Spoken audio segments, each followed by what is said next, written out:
राम राम जी दोस्तों, स्वागत है आपका हमारे यूट्यूब चैनल पर। दोस्तों, कल हमने जो वीडियो बनाया था वो वीडियो था डिलीवरी बॉयज़ के ऊपर कि 10 मिनट में जो डिलीवरी का कॉन्सेप्ट कंपनियां लेकर आती हैं, इसका नुकसान सबसे ज़्यादा किन्हें होता है या कौन लोग इस काम को करने के लिए अपने जीवन को खतरे में डालते हैं या रिस्क में डालते हैं। और दोस्तों, आज जो हम वीडियो लेकर आए हैं या आज जो हम मुद्दा लेकर आए हैं जिस पर हम बात करने वाले हैं, वो है भारत में मुसलमानों की स्थिति।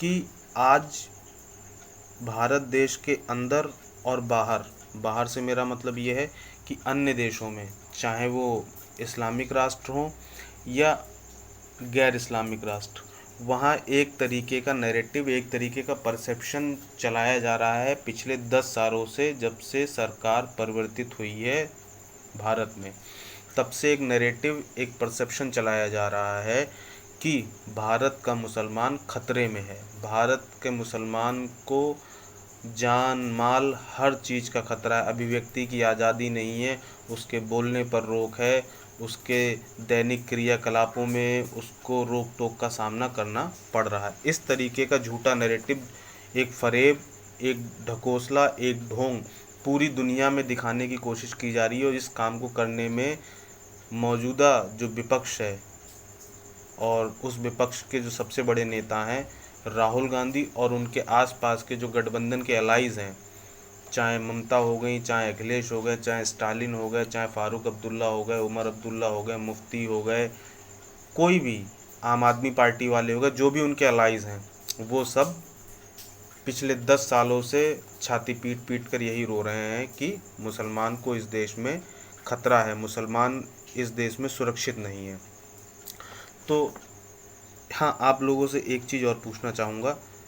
आप लोग प्लीज़ कोई एक नाम सजेस्ट कर दीजिए जो हम अपने चैनल को दे सकें। अभी हमने अपने चैनल को कोई नाम नहीं दिया, इसलिए जब भी हम आपसे मुखातिब होते हैं या हम जब भी आपसे बात करते हैं तो हम सिर्फ यही कहते हैं कि आपका स्वागत है हमारे यूट्यूब चैनल पर। हमारे चैनल का भी कोई स्पेसिफिक नाम नहीं है, तो हम चाहते हैं अगर आप कमेंट बॉक्स में कोई नाम हमें सजेस्ट करेंगे तो हमें थोड़ा अच्छा लगेगा और एक अच्छा, क्या कहते हैं, आइडिया भी मिल जाएगा कि कौन सा नाम हमें रखना चाहिए और कौन सा नाम नहीं रखना चाहिए। तो ये तो हो गई कुछ अपनी पर्सनल बात। दूसरी चीज़, अगर आप चैनल पर पहली बार आए हैं तो प्लीज़ चैनल को शेयर ज़रूर कीजिए, लाइक कीजिए और सब्सक्राइब ज़रूर कर लीजिए। क्योंकि यदि आप चैनल को सब्सक्राइब नहीं करेंगे तो हमारा थोड़ा सा उससे क्या होता है, कॉन्फिडेंस लेवल डाउन होता है। अगर आप चैनल सब्सक्राइब करते हैं तो हमारा कॉन्फिडेंस लेवल बढ़ता है और हमें ये लगता है कि आप हमारे द्वारा बनाए गए वीडियोज़ को पसंद करते हैं। आपको जो हम वीडियोस बनाते हैं उनके द्वारा आपको जो जानकारी देते हैं वो आपको पसंद आती है, अच्छी लगती है। और थोड़ा हमारे वीडियोस को ज़्यादा से ज़्यादा आप शेयर भी कीजिए, ठीक है। अब बात शुरू करते हैं आज के टॉपिक पे, भारत में मुसलमान कितना खतरे में है, ठीक है। भारत में मुसलमान के लिए कहा जाता है कि वो डर के साए में जीता है, उसको कुछ भी बोलने और करने की आज़ादी नहीं है। और भारत में भी सबसे ज़्यादा मुसलमान जो खतरे में है वो है उत्तर प्रदेश का। ये बात भी आपको बताना बहुत ज़रूरी है कि सबसे ज़्यादा अगर भारत में मुसलमानों को कहीं खतरा है वो है उत्तर प्रदेश में। क्यों? क्योंकि उत्तर प्रदेश में जो मुख्यमंत्री है वो एक सनातनी है और हमारे प्रधानमंत्री जी भी एक सनातनी हैं। लेकिन चूंकि भारत एक विविधताओं वाला देश है और संविधान में एक संशोधन करके एक शब्द ज़बरदस्ती, कह लीजिए कि उसको घुसेड़ दिया गया, धर्मनिरपेक्ष। तो इस वजह से अंतर्राष्ट्रीय पटल पर एक सौहार्द की छवि बनाने के लिए हमारे प्रधानमंत्री जी उस तरीके से बात नहीं कह सकते। लेकिन उत्तर प्रदेश के जो हमारे मुख्यमंत्री हैं वो बिल्कुल स्ट्रेट फॉरवर्ड हैं, बिल्कुल साफ बात करते हैं कि मैं किसी को खुश करने के लिए अपने अंदर किसी प्रकार का कोई परिवर्तन नहीं लाऊंगा। तो इसलिए सबसे ज़्यादा खतरा उनको बताया जाता है कि यूपी में है, क्योंकि यहाँ एक कट्टर हिंदू की छवि बताई जाती है जिस मुख्यमंत्री के लिए। अब सबसे बड़ी बात यह है सोचने वाली, अगर हिंदू कट्टर होता तो मुसलमान इस देश में कैसे रह पाते। इस बात को आज तक कोई कहना नहीं चाहता, ना कोई इस पर बात करना चाहता कि यदि हिंदू ही कट्टर होता तो मुसलमान इस देश में कैसे रह पाता। लेकिन नहीं, मुसलमान के साथ साथ और लोगों ने भी, जो हिंदू विचारधारा के विरोधी हैं, हिंदुत्व की विचारधारा के विरोधी हैं, उन्होंने ये नैरेटिव बहुत अच्छे से गढ़ दिया है कि जो भी सरकार हिंदुत्व की बात करेगी वो सीधे सीधे मुसलमानों का शोषण करेगी, मुसलमानों को परेशान करेगी, मुसलमानों का विरोध करेगी। ठीक है, ये नैरेटिव चला दिया गया है और ये बहुत अच्छे से चलाया गया। पूरी दुनिया में सब जगह इस नैरेटिव को ऐसे फैलाया गया है कि ये नैरेटिव, इसके अलावा मुसलमानों के साथ हिंदुस्तान में कोई अच्छा व्यवहार नहीं हो रहा है। ठीक, अब बात करते हैं कि पूरी दुनिया में केवल ये 2 लोग ही मुसलमानों के दुश्मन हैं। खासकर मुस्लिम देशों में इस नैरेटिव को इतनी हवा दी गई कि हमारे पड़ोसी मुल्क पाकिस्तान, जो खुद मुसलमानों के लिए एक बहुत बड़ा खतरा है, आज आप खुद देखेंगे दुनिया में जितने भी अंडर डेवलप्ड मुस्लिम नेशंस हैं, मुस्लिम कंट्रीज़ हैं, वहाँ लगभग गृह युद्ध जैसे हालात हैं। ठीक, जितने भी मुस्लिम कंट्री, चाहे अफ़गानिस्तान है, तालिबान है, बांग्लादेश है, ठीक है, उधर सीरिया, जॉर्डन, लेबनान, सब में लगभग एक जैसी स्थिति है। मुस्लिम ही मुस्लिम को मारने पे उतार हुआ है, लेकिन मुसलमानों को खतरा कहाँ है? भारत देश में। ठीक, उन सारे देशों में कब युद्ध होगा, किस समय होगा, क्यों होगा, कैसे होगा, किसी को कोई पता नहीं होता, लेकिन फिर भी मुसलमान भारत में सुरक्षित नहीं है। अन्य देशों में एक अच्छा जीवन यापन कर रहे हैं, जबकि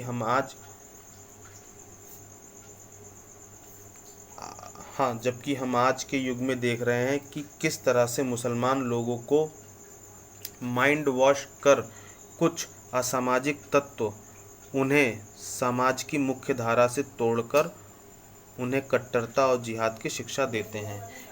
भारत देश में मुसलमान बहुत सुकून से रह रहा है, अच्छा जीवन यापन कर रहा है, लेकिन उसके बाद भी जो रेडिकल एलिमेंट्स हैं वो इनका माइंड वॉश करके इनको कट्टरता और जिहाद का पाठ पढ़ाते हैं। ठीक है, जिस तरह आप देख ही रहे हैं किस तरह यूरोप में जब से मुसलमानों की संख्या बढ़ी है तो किस प्रकार के दंगे हो रहे हैं वहाँ पे तो एक स्लोगन भी काम कर रहा है आजकल, शरण दो दंगा लो। और दूसरा स्लोगन अब जो यूरोपियंस भी समझ गए हैं कि मुसलमानों को अपने यहाँ बसाने का नतीजा क्या होता है, इसीलिए अब उन्होंने एक वहाँ कह लीजिए मूवमेंट या एक नैरेटिव उन्होंने भी चला दिया है कि गेट आउट मुस्लिम्स। ठीक, और जब इसका विरोध किसी भी देश में शुरू होता है तो वही देश मुसलमानों के लिए सबसे बड़ा खतरा बन जाता है। ठीक, जैसा कि मैंने आपको बताया यूरोप में चल रहा है तो वो सबसे बड़ा खतरा हो गया। तो क्या मुसलमान केवल जिहाद करने के लिए ही पैदा हुआ? मुसलमान को जो जिहाद का पाठ पढ़ाया जाता है तो इसका मतलब उसका जन्म केवल जिहाद करने के लिए हुआ है या वो जिहाद ही करेगा? क्यों? इसलिए भी इस्लाम में औरतों को केवल बच्चा पैदा करने की मशीन ही समझा जाता है, और यही उन लोगों को समझाया जाता है इस्लाम में कि औरत केवल बच्चा पैदा करने की मशीन है। ठीक, 4 निकाह कीजिए और केवल बच्चा पैदा कीजिए। और मुसलमानों का या मुसलमानों में जो कॉन्सेप्ट या एक जिहादी विचारधारा को अपनाया गया है उसमें आज उनके पूरे विश्व में एक प्योर रेडिकल इस्लामिक पर्सन, और कह लीजिए कि उनको एक जिहादी के रूप में देखा जाता है। यानी मुस्लिम औरतों को सीधा सीधा आदेश है कि उनको किसी भी प्रकार से अपने बच्चे को कोई ऐसी तालीम नहीं देनी है जो उसको इस्लाम के रास्ते से भटका दे या जिहादी मानसिकता वाले रास्ते से भटका दे। ठीक है, इसी क्रम में जितने भी मुसलमान हैं इस वर्ल्ड के अंदर, वो जहाँ भी जाते हैं उनको आदमी एक शक की नज़रों से देखता है। क्यों? आप जहाँ भी देखेंगे लड़ाई, दंगा, फसाद, आतंकवाद जैसी घटनाएं, उनमें कहीं ना कहीं किसी न किसी मुसलमान का जो है इन्वॉल्वमेंट होता है। क्यों? आखिर मुसलमान का ही इन्वॉल्वमेंट क्यों होता? क्यों हर जगह ये दोषी पाए जाते हैं? आप विश्व में, पूरे विश्व में कहीं चले जाइए, कहीं ना कहीं अगर कोई ऐसी घटना हुई है तो उसमें अगर किसी न किसी रूप में किसी मुसलमान का रोल है। और फिर जब इन लोगों से पूछा जाता है, कहा जाता है, तो ये लोग सिर्फ एक चीज़ बताते हैं कि हमें परेशान किया जा रहा है, हमें परेशान करने की नीयत से सारे काम हो रहे हैं। लेकिन कोई ये नहीं बताता कि जो मदरसों में शिक्षा के रूप में, या जो लोग आपका माइंड वॉश करके आपके अंदर एक जिहादी मानसिकता भरते हैं, जो जिहाद के लिए आपको तैयार करते हैं, वो आप उनसे कभी क्यों नहीं पूछते कि आखिर हमें यही शिक्षा क्यों दी जाती है, हमें जिहाद का ही पाठ क्यों पढ़ाया जाता है, हमें प्योर रेडिकल इस्लामिक पर्सन बनने के लिए क्यों मजबूर किया जाता है, या कह लीजिए उनको एक जिहादी के रूप में देखा जाता है। और जिहाद का भी कोई एक प्रकार नहीं होता, मतलब जिहाद किसी एक प्रकार का नहीं है, जिहाद के भी बहुत से प्रकार हैं। हर वो काम, जीवन की हर वो क्रिया जो इस्लाम में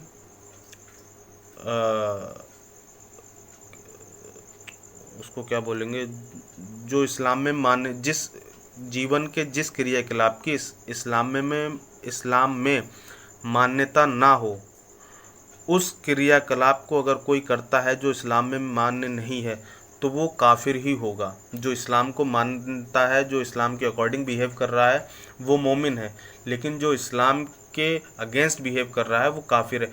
और काफिर के हर उस मूवमेंट को रोकना वही जिहाद है। यानी आप पूजा करते हैं अपने भगवान की, अल्लाह को नहीं मानते, तो आप काफिर हैं, और इस पूजा को रोकना, इस पूजा में खलल डालना, वो उनके लिए एक जिहाद है। आपकी ज़मीन पे कब्जा करना जिहाद है। आपकी माँ बहन बेटी पे अपना अधिकार जमाने की कोशिश करना वो जिहाद है। ठीक, तो जिहाद कोई एक रूप में नहीं है, जिहाद के बहुत रूप हैं। ठीक, और जब भी कोई मुसलमान किसी जमात का सदस्य बना दिया जाता है या बनता है, हालांकि ये पूरी कौम ही एक जमात है, फिर भी इसके अंदर कई ब्रांचेस है जमात के नाम पर, जो अलग अलग जिहादी मानसिकता का प्रदर्शन करते हैं। और जमात हर जिहाद को सुपरवाइज करती है, या कह लीजिए कि हर जिहाद को आगे बढ़ाने वाली जमात ही होती है। आलम यह है कि दुनिया के हर उस देश में एक जमात बनी हुई है, या एक ग्रुप काम करता है, जहां भले ही 100% मुस्लिम हो, पूरी मुस्लिम कंट्री हो, तब भी वहाँ जमात हो, चाहे किसी देश में 2% हो, वहाँ भी जमात है।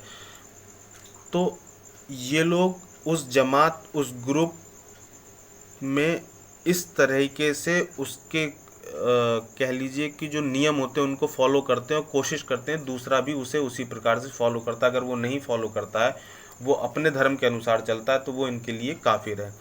और इतनी कट्टरता होने के बाद ये शांति दूत बोले जाते हैं, और जो दूसरा व्यक्ति अपने धर्म का पालन कर रहा है वो क्या हो जाता है, वो कम्युनल हो जाता है। लेकिन ये शांति दूत ही बने रहते हैं, और कोई शांति दूत इनमें से वास्तविकता में है नहीं। लेकिन क्या है, ये शांति दूत रहते हैं और आप होते हैं कम्युनल। क्यों? आप बात कर रहे हैं इनसे हटके उन चीज़ों की जो इनके धर्म में या इनको सिखाई ही नहीं गई हैं, इनको बताई ही नहीं गई। इनको सिर्फ एक चीज़ बताई गई है कि जो इस्लाम को मानता है वो मोमिन है, उसके अलावा सभी काफिर हैं। जो अल्लाह को नहीं मानता वो काफिर है, जो इस्लाम को नहीं मानता वो काफिर है। इस्लाम में केवल दो ही कॉन्सेप्ट हैं, एक वो जो इस्लाम को मानता है, एक वो जो इस्लाम को नहीं मानता। बस इनकी पूरी थ्योरी इसी भी बात पे डिपेंड करती है, मोमिन और काफिर। जो इस्लाम को माने वो मोमिन है, और जो नहीं माने वो काफिर है। ठीक, मैंने आप लोगों के सामने इतना जो रेफरेंस रखा वो ये बताने के लिए कि मुसलमान किस तरीके से भारत में खतरे में है, या मुसलमान क्या वाकई भारत में खतरे में है। इसका जवाब आप सब कमेंट बॉक्स में ज़रूर दीजिएगा, और ये बात ज़रूर बताइएगा कमेंट करके कि किस प्रकार मुसलमान भारत में खुश रह सकता है।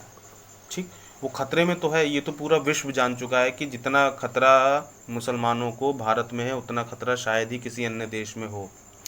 लेकिन वो ये भी जान चुके हैं, वो ये भी जानते हैं कि जितने ज़्यादा ये अपने देश में जहाँ 100% मुस्लिम है, जहाँ कोई दूसरी कम्युनिटी एग्जिस्ट ही नहीं करती, वहाँ ये आपस में किस तरह से लड़के मरे जा रहे हैं।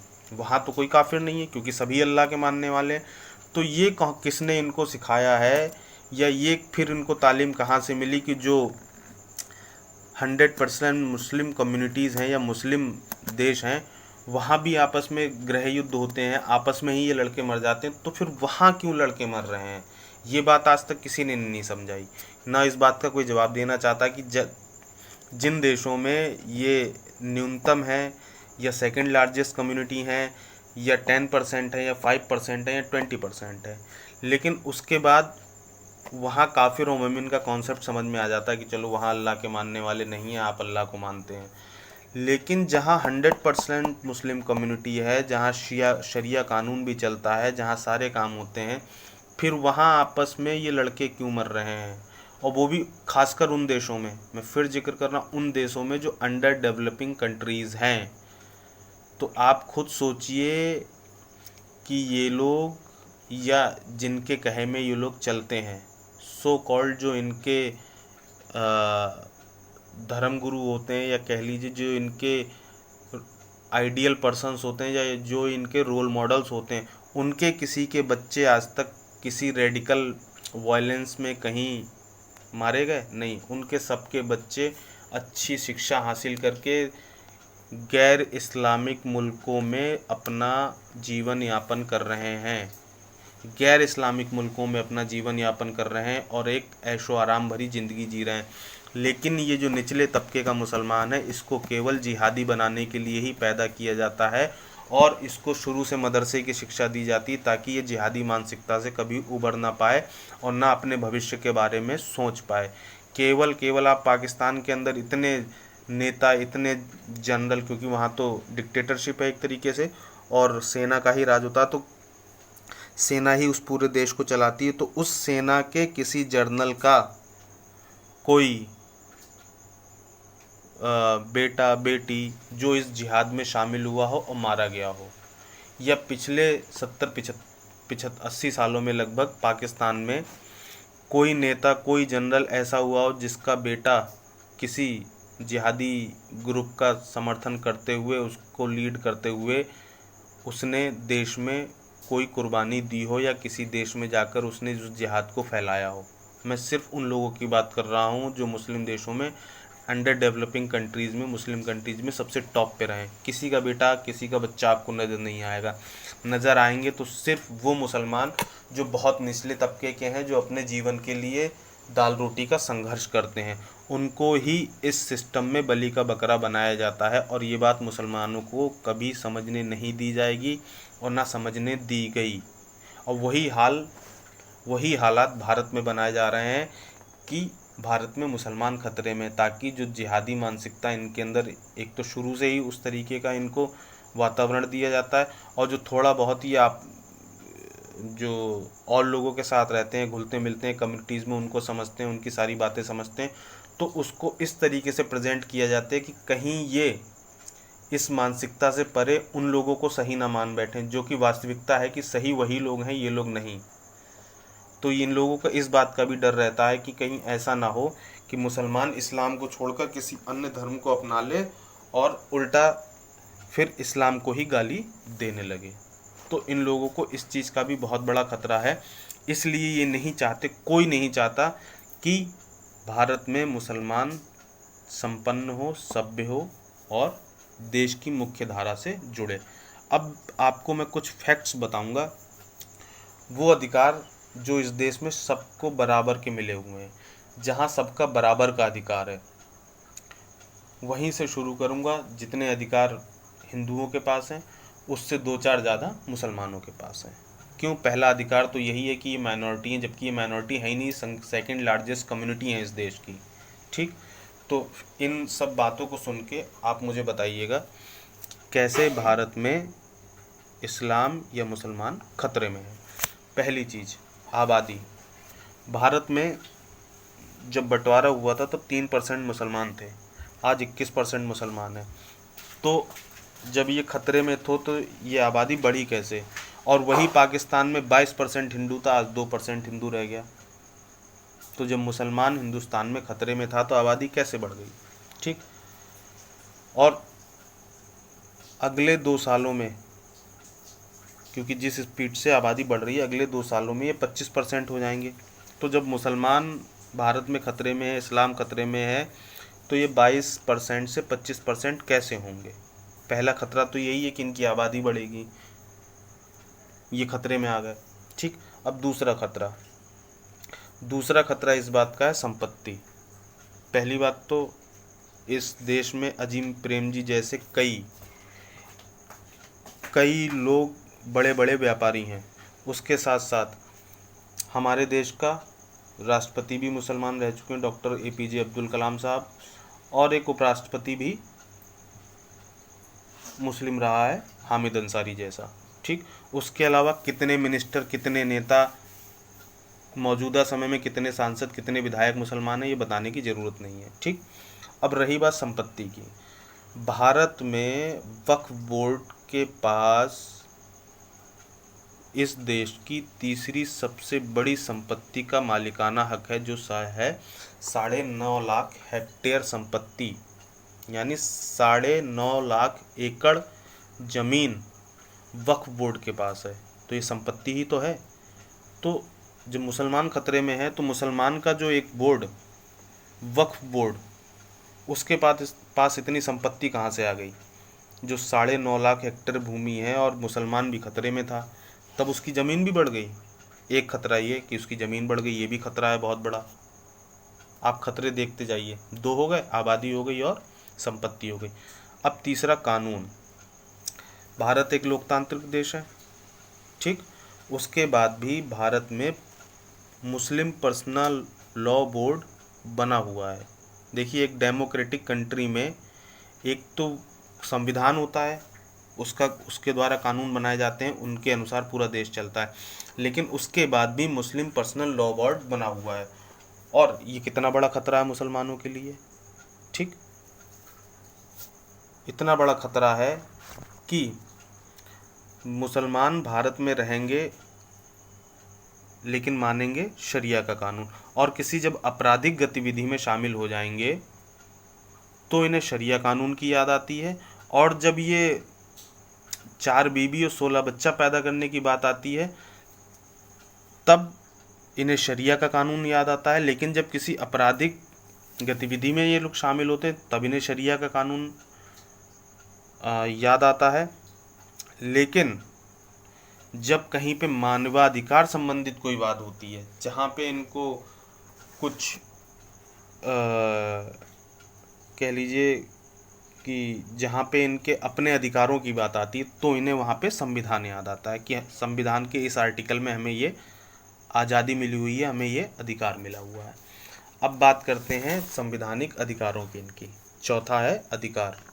ठीक है, अब एक खतरे की बात और करते हैं, वो ये मुसलमानों को मिलने वाला अधिकार। भारत में मुसलमानों को एक समान अधिकार दिए गए हैं, जैसा किसी भी एक सामान्य देश के नागरिकों को दिए जाते हैं। यानी चाहे उस देश में जो डेमोक्रेटिक कोई भी कंट्री हो, उसमें उसके जो मूल निवासी हों उनका भी, और जो बाहर से आए हुए हैं उनका भी, जिनको शरण दी है उनको भी समान अधिकार मिलते हैं। वोट का अधिकार आपके पास है, जो सरकारी सुविधाएं मिले उनका अधिकार आपके पास है, जो स्वास्थ्य सुविधाएं हैं उनका अधिकार आपके पास है। ठीक है, जो शिक्षा है उसमें समान अधिकार आपके पास है। ठीक है, वोट आप डाल सकते हैं। इस देश के अंदर सरकारी नौकरियों में आपको पूर्ण सुरक्षा है, पूर्ण रूप से आपके लिए रिजर्वेशन भी है, आपको माइनॉरिटी का भी रिजर्वेशन है, आपको SC ST का भी रिजर्वेशन है। लेकिन फिर भी खतरा है। आप IAS भी हैं, IPS भी हैं, आप नेता भी हैं, मंत्री भी हैं, सारे अधिकार आपको मिले हुए, लेकिन फिर भी आपको खतरा है। इस देश में 9 राज्य ऐसे हैं जहां मुस्लिम आबादी धीरे धीरे 90% तक पहुंच चुकी है, लेकिन फिर भी इस देश में खतरा आपको है, क्योंकि आपको अधिकार ही नहीं मिल रहा है, आपको बोलने की आज़ादी नहीं। आपको बोलने की आज़ादी नहीं, लेकिन बच्चा पैदा करने की फुल आज़ादी है। बच्चे आप कितने भी पैदा करो, इसकी आज़ादी है, लेकिन खतरे में आप हैं, तब भी बच्चे पैदा हो रहे हैं। ठीक, कोई भी कानून जो सबके लिए है वो आपके लिए है, लेकिन जब उसी कानून के दायरे में आप आ जाते हैं, आपको किसी प्रकार जब मना किया जाता है कि 4 शादियां नहीं करनी, इतने बच्चे नहीं पैदा करने, तब आप कहते हो कि नहीं, ये तो हमारे शरिया में, ये हमारे जो शरिया कानून है उसमें लिखा हुआ है, तब आपको शरिया कानून की याद आती है। लेकिन अपने अधिकारों के लिए आपको संविधान की याद आती है, लेकिन फिर भी आप खतरे में हैं। चलो, ये खतरा भी माना। अब आ जाइए शिक्षा पे। दुनिया में भारत ही एकमात्र ऐसा देश होगा, ये मैं इन लोगों के जो नैरेटिव चल रहा है खतरा, उस खतरे का सबसे बड़ा जो कारण है वो बता रहा हूँ, मदरसा यानी शिक्षा नीति इनकी। दुनिया में भारत ही एकमात्र ऐसा देश होगा जिसने अपनी मूल संस्कृति और मूल सभ्यता और उसकी शिक्षा प्रणाली को बंद करके इन शांति दूतों को इस्लामिक शिक्षा देने का कानूनी अधिकार दिया ताकि ये शांति दूत इंसान बन सकें। लेकिन फिर भी इस्लाम और मुसलमान भारत में आज भी खतरे में है। ठीक, क्या आपको कहीं ऐसा देखने को मिलेगा कि उस देश के मूल जो शिक्षा प्रणाली उसको ध्वस्त कर दिया गया हो? भारत में गुरुकुल, जो मूल यहाँ के निवासी हैं हिंदू, उनको गुरुकुल में धार्मिक शिक्षा की कोई अधिकार नहीं दिए गए, उनकी धार्मिक शिक्षा बंद कर दी गई। लेकिन मुसलमानों, क्रिश्चियनों के लिए, मुसलमानों और ईसाइयों के लिए धार्मिक शिक्षा का प्रावधान किया गया। वो अलग से स्कूल बनाकर अपने बच्चों को धार्मिक शिक्षा दे सकते हैं। हिंदू धार्मिक शिक्षा नहीं दे सकता, मुसलमान अपने बच्चों को धार्मिक शिक्षा दे सकते हैं। हमारे प्रधानमंत्री बात करते हैं कि मुसलमान के बच्चों के एक हाथ में कुरान और दूसरे हाथ में कंप्यूटर होना चाहिए, लेकिन मदरसा साहब शिक्षा प्रणाली कहती है कि एक हाथ में कुरान और दूसरे हाथ में तलवार होनी चाहिए। ये है बेसिक फ़र्क, सोच का फ़र्क, जो मदरसा शिक्षा प्रणाली है और जो हमारी मूल शिक्षा प्रणाली है। ठीक, अब बात करते हैं तीसरी चीज़, धार्मिक अभिव्यक्ति की आज़ादी, कि इनको बोलने नहीं दिया जाता, इनको कुछ कहने नहीं दिया जाता। ठीक सॉरी, अब आप सॉरी, अब आपको एक और खतरे की बात बताते हैं जो हम जब से पैदा हुए तब से लेकर मौजूदा समय तक इन पर रोज़ मंडराता है, और वो इसको दूर करने के लिए डेली दिन में 5 बार अपने लोगों को लाउड स्पीकर पर बताते हैं कि तुम पैदा क्यों हुए हो। यानी धार्मिक अभिव्यक्ति की आज़ादी, जिसको ये कहते हैं कि मुसलमानों को बोलने पे रोक है, तो उस अभिव्यक्ति की आज़ादी में ये दिन में 5 बार लाउड स्पीकर पे अपना डर बयां करते हैं और अपने लोगों को बताते हैं कि तुम्हें ये ध्यान में रखना है, तुम पैदा क्यों हुए हो, तुम्हारा काम क्या है, तुमने इस दुनिया में आए हो, तुम्हारा एक मकसद है और वो मकसद है गजवाए हिंद करना, इस्लाम का परचम फहराना, काफिरों की गर्दन काटना। ठीक, लेकिन फिर भी इस्लाम खतरे में है। ठीक, और भारत में, हाँ एक चीज़ और आपको बताना भूल गया, लगभग रजिस्टर्ड और अनरजिस्टर्ड लगभग 50,000 प्लस मदरसे काम करते हैं, रजिस्टर्ड और नॉन रजिस्टर्ड, जिसमें से अभी नॉन रजिस्टर्ड 6,000 मदरसे, पिछले साल 6,000 से ज़्यादा मदरसे यूपी में ही पकड़े गए। ठीक, तो धार्मिक अभिव्यक्ति की आज़ादी में इन लोगों को लगता है कि इन्हें बोलने नहीं दिया जाता, लेकिन फिर भी इन पे इतना बड़ा खतरा है कि ये सुबह से लेकर शाम तक 5 बार लाउड स्पीकर पे अपने लोगों को चेतावनी देते हैं और अपना डर बयां करते हैं। ठीक, लेकिन फिर भी ये खतरे में है। कहीं भी खड़े होकर कोई भी पंचर छाप आदमी हिंदू को गाली देने लगता है, फिर भी खतरे में है। अपने धर्म को अच्छा बताकर दूसरे के धर्म को गाली देना, दूसरे के भगवानों को गाली देना, और ख़ासकर हिंदुस्तान में खड़े होकर हिंदुओं को गाली देना, हिंदू देवी देवताओं को गाली देना, सब कुछ सही है, लेकिन खतरे में कहाँ है ये? हिंदुस्तान में ही। बाकी सब जगह इन्हें सुकून चैन है, मखमल का बिस्तर मिलता है, 56 भोग मिलते हैं, 72 हूरों जैसी सुविधाएं मिलती हैं, लेकिन खतरे में कहाँ है? हिंदुस्तान में। ठीक, हिंदुस्तान की मूल भाषा, मूल संस्कृति, मूल सभ्यता को गाली देते रहो और कहते रहो कि हम खतरे में हैं, और गलती इनकी नहीं है। एक बात आपसे और कहना चाहेंगे, गलती इनकी नहीं है, गलती उन नेताओं की है जो इनको अपना सब कुछ मानकर इनके लिए मरने को तैयार घूम रहे हैं। और ये अगर ऐसे ही चला तो एक दिन होगा भी कि जिन लोगों को या जिन लोगों के लिए जो आज के नेता हैं वो तिलक के बजाय टोपी पहनने में ज़्यादा भरोसा रखते हैं, तो एक दिन यही टोपी उन्हें कितनी भारी पड़ेगी और उनका क्या हाल होगा, ये किसी को बताने, दिखाने, समझाने की ज़रूरत नहीं है। आज जो देश का प्रधानमंत्री हैं हमारे, वो बात करते हैं कि सबका साथ, सबका विकास, सबका विश्वास। लेकिन और लोग क्या कहते हैं कि इस देश में के पहले संसाधनों पर पहला हक किसका है? मुसलमानों का। अगर बीजेपी सरकार रहेगी या केंद्र में हिंदूवादी सोच वाली सरकार रहेगी तो मुसलमानों का इस देश में जीना हराम हो जाएगा।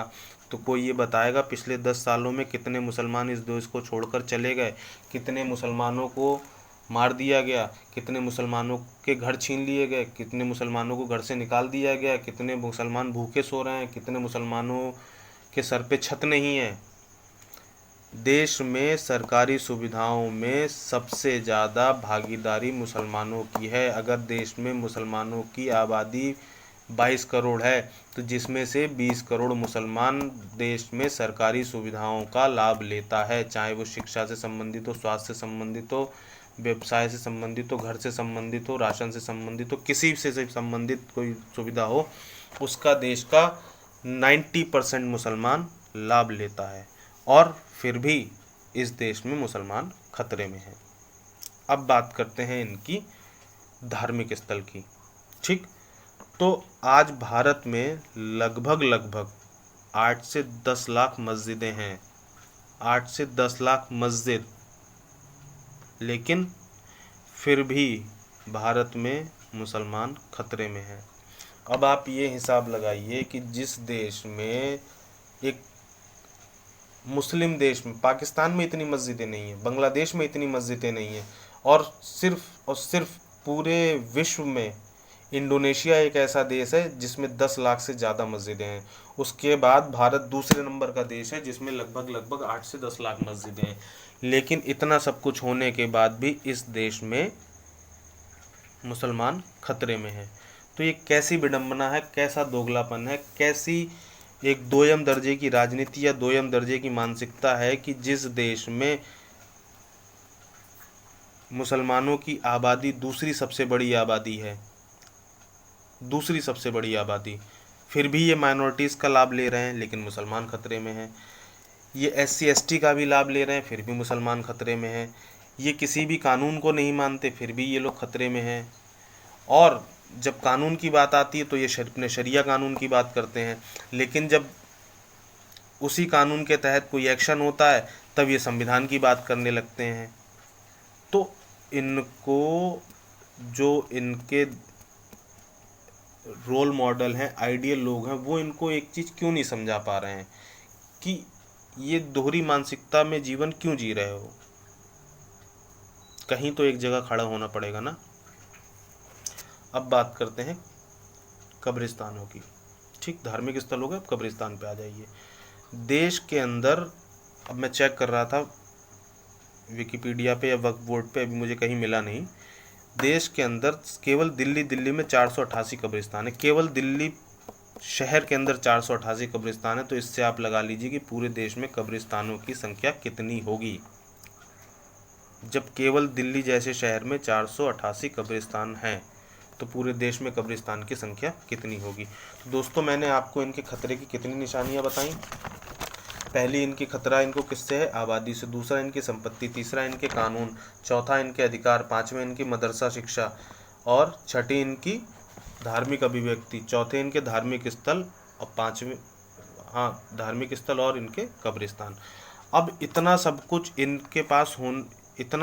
इनके पास होने के बावजूद भी अगर ये लोग खतरे में हैं तो फिर वो देश बताइए, ऐसा कोई एक देश बताइए जहां इनको खतरा ना हो। अगर भारत में ये सारे खतरे हैं, मस्जिदें, धार्मिक स्थल, मदरसे, शरिया कानून, मुस्लिम पर्सनल लॉ बोर्ड, हर चीज़ ये मानना है, हर चीज़ इनके पास मौजूद है, इतनी सुविधाएं होने के बाद भी अगर भारत में मुसलमान खतरे में है तो फिर चीन और इस समय यूरोपियन कंट्रीज़ में, ऑस्ट्रेलिया में, जर्मनी में जो गेट लॉस्ट मुस्लिम का स्लोगन चल रहा है, फिर वहाँ तो इनके लिए 56 भोग है। वो चीन जो 57 राष्ट्रों को जूते की नोक पे रखता है और सुबह से शाम तक मुसलमानों को सिवाय प्रताड़ित करने के और कुछ नहीं करता है, और तो और इनसे ये भी हक छीन लिया कि आप मुस्लिम टाइटल नहीं लगा सकते अपने नाम के आगे। ठीक, जितने पिछले साल मस्जिदें तोड़ी वहाँ टॉयलेट बना दिया। एक आखिरी मस्जिद बनी थी, उसको उसने कह दिया किसी भी प्रकार का मुझे इस्लामिक आर्किटेक्चर इन मस्जिदों पे नहीं चाहिए। उसने अपना जो मूल सभ्यता है उसके द्वारा उन्हें रेनोवेट करके वैसा कर दिया आखिरी मस्जिद को भी। लेकिन फिर भी ये खतरे में कहाँ है? भारत में। तो दोस्तों ये आपको हमको सबको मिलके सोचना पड़ेगा कि ये नैरेटिव, ये परसेप्शन किस तरह से हमारी खुद की जड़ें खोखली कर रहा है और इनडायरेक्ट वे में इनको मजबूत कर रहा है। क्यों? आप सबके पास एक कार्ड होता है, राशन कार्ड, ठीक है, ATM card, debit card, credit card, लेकिन मुसलमान के पास एक कार्ड होता है विक्टिम कार्ड। मुसलमान अपनी ऊपर वाली जेब में एक कार्ड डाल के चलता है, वो है विक्टिम कार्ड। वो जहाँ भी जाता है विक्टिम बन जाता है। तो दोस्तों आज के इस वीडियो में इतना ही। आगे फिर किसी वीडियो में आपसे मुलाकात होगी। तब तक के लिए जय हिंद, जय भारत, वंदे मातरम।